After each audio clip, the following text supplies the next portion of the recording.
Hey everybody, welcome to another episode of Smashified Trophies. I am Artsy Omni, and I am joined by Chris. Yeah. And also Michael. Hello.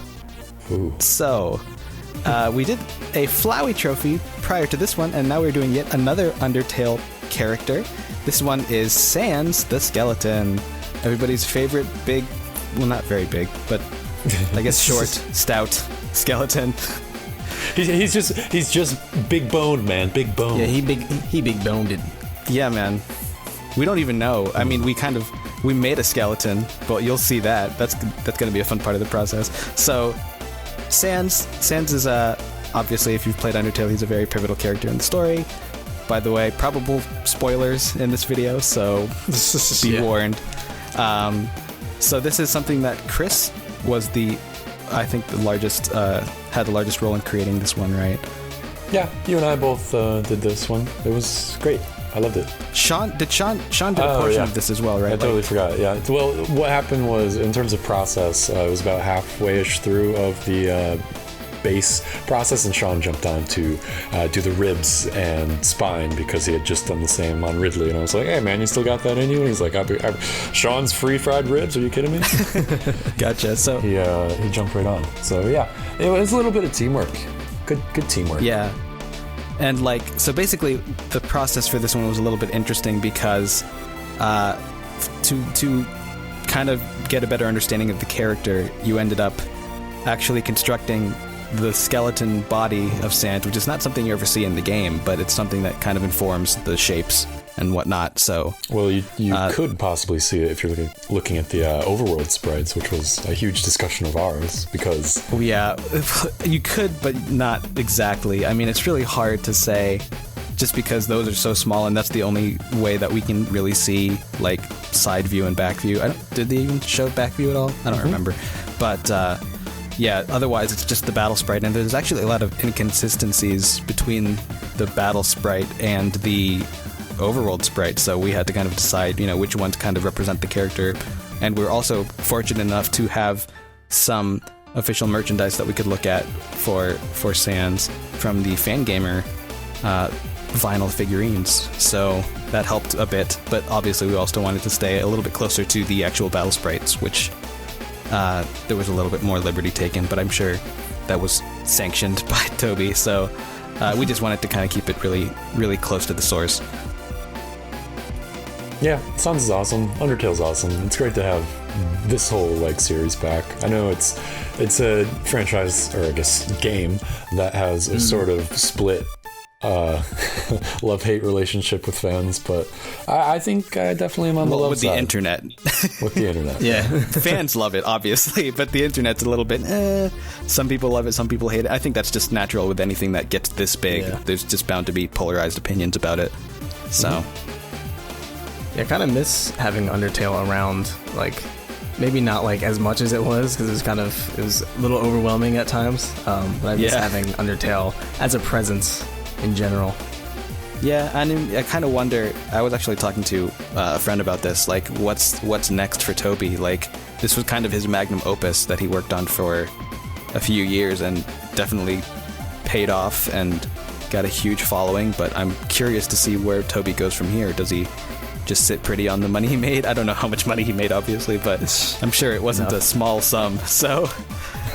it'd be interesting to see where he goes from here, but now we're seeing part of the skeleton creation here, so I think this is a little bit of Sean right now. This is Sean. Yeah. It's kind of fun, just trying to squeeze a human skeleton into a tiny form here. Yeah. We haven't really discussed it yet, but the reason why was because on the overworld sprite, you could possibly see, instead of a shirt, it looked like a rib cage, right? And so we had this big discussion of what that would look like, and we designed it and went with it for a long time, almost nearly till the end, because it looks awesome. And just in terms of character design, I think we all agreed that showing the ribs was a better choice, because they just look better, right? At the end of the day, we kind of heard the far and few cries of it should be a shirt from fans on Twitter and elsewhere, and so we stuck with the shirt, but we're also going to be doing a separate render with it, with the ribcage, because it's a shame, we built this whole cartoony body underneath that isn't going to get any love. on the basic render. So that'll be there for those who maybe Patreon supporters or what have you. But we went all out and we looked at the human skeletal system and turned it into this boulder, 3 ribs instead of 18 ribs, like hip bones that are gigantic and such. It was a lot of fun thinking of what Sans is made out of underneath, and it was cool posting pictures of it because people were like, what? Well, it wasn't the first time that we've seen any sort of fan interpretation where there's actually ribs there, so I think other artists out there have kind of seen it the way we do. So I don't know. It can go either way for me. I think with the fan gamer figurine using a shirt, that's probably a decision that Toby really wanted to happen. So I totally respect that idea, but I do think it's visually interesting to have those ribs showing, and it's fun.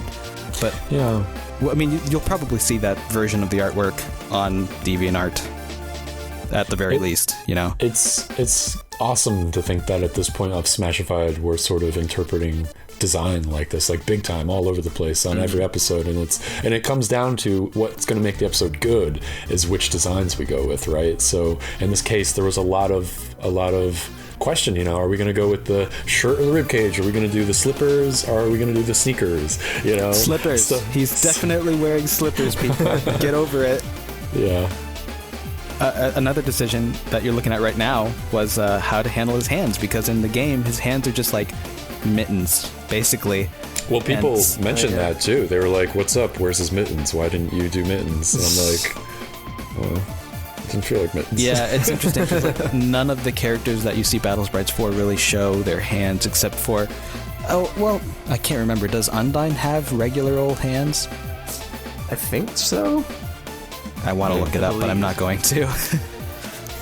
But yeah, here's another part of it. This is something that I didn't actually realize was there, like the kneecaps. I didn't realize that was a thing until I actually inspected the model really closely in Blender.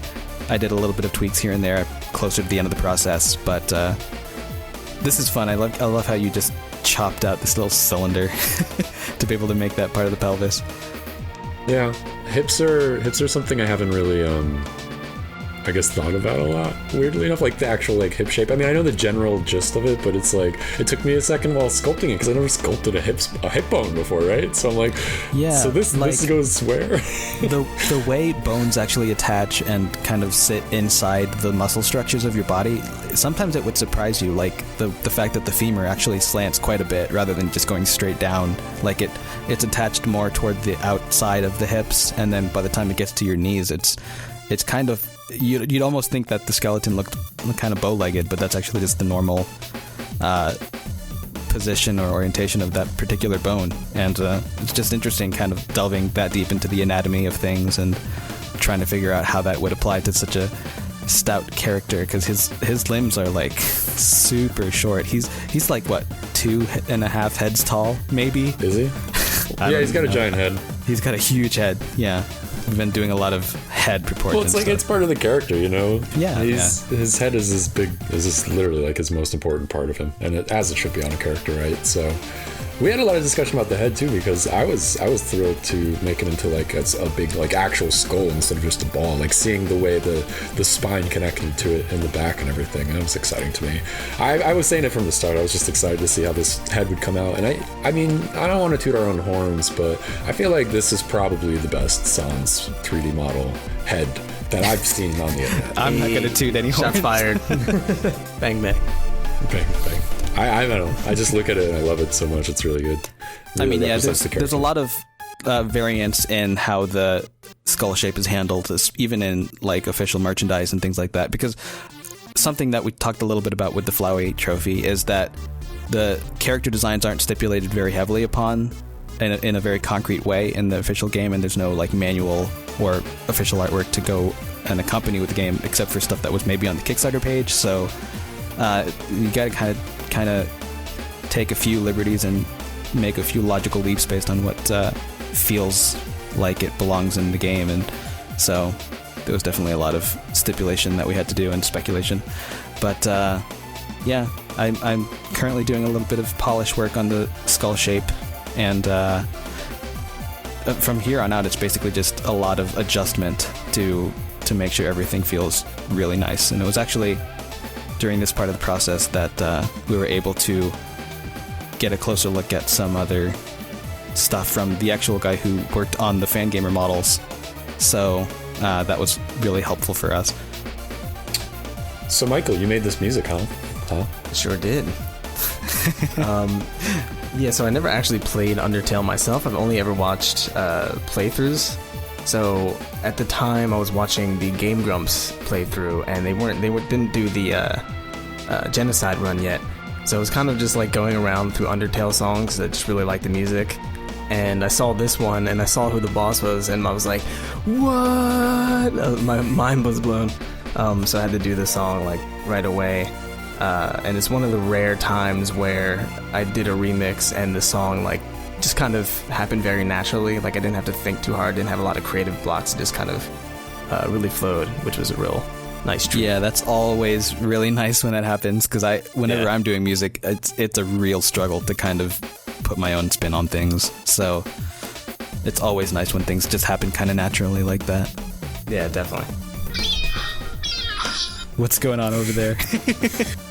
I like the another discussion that we had was with the zipper. Zipper was cool because at first we were like, maybe we shouldn't include it, but it has to happen because it's a zipper hoodie, right? So it's got to be there. And so we just did like these giant blocks that symbolize the actual like zipper, I guess, and it was just awesome. It was awesome. I love it. It looks so good. Well, so like good. When you look at the battle sprite, especially, there's that zipper edge of the jacket has these really thick, like chunky kind of lines going on, like stripes almost. And so we were trying to think, like, if we wanted to actually make this a zipper, are those the actual teeth of the zipper, or do we want to kind of make those a little bit different? And so I think we took it in a slightly different direction from what the battle sprite might look like explicitly, but I think it looks fun, and I think it fits the character design themes and principles. And because this is a trophy, obviously, we don't usually rig trophies, so this is some nice, just Vertex posing. Transpose a move. Yep. Pushing some stuff around. Put his feet back into slippers and all, yeah. Yeah, a lot of, like, this is a trophy, so a lot of things didn't get you, like, UV unwrap, texture map, etc. It's usually just 5 colors when it comes to these sort of things. So... yeah, it was super easy to just pose it and get it done in time. And this part right here, though, was a little bit tricky. The part that you were just doing with the eye, trying to figure out how a skull would blink was a little bit challenging. And so, at this point in the process, I think you probably hated it. Yeah, we're struggling a little bit to get the shape right. It actually. We didn't end up going with this actual iteration of the winking eye. I went through closer to the end and did another version of that, but for now that's what it looks like. Well, we kind of came to the conclusion that it looks like he got punched in the face. So yeah, we tried a different approach with it. Animal Crossing when he gets stung by the bees and everything. I'm like, yeah, exactly. A little too swollen. Then we're adding things like colors and things. No textures on this one, which is a lot more relaxing because those can be a bit of a burden to work on sometimes. Yeah, I realized when I finished or got halfway through the post, I was like, crap, I forgot the pockets. So I threw this in real quick. Yeah. And then a lot more tweaking. A lot of tweaking happened towards the end. Yeah, Sans is awesome. Papyrus is awesome too. I mean, maybe that trophy will someday. Don't make any promises, man. I'm not making any promises. I'm just saying, if someone maybe requests it a lot. You know the Undertale fandom, man. They're going to request that. In fact, they have been, actually. There's fans. There's fans of Undertale. I didn't know that. That's cool. Yeah, that was more underground thing.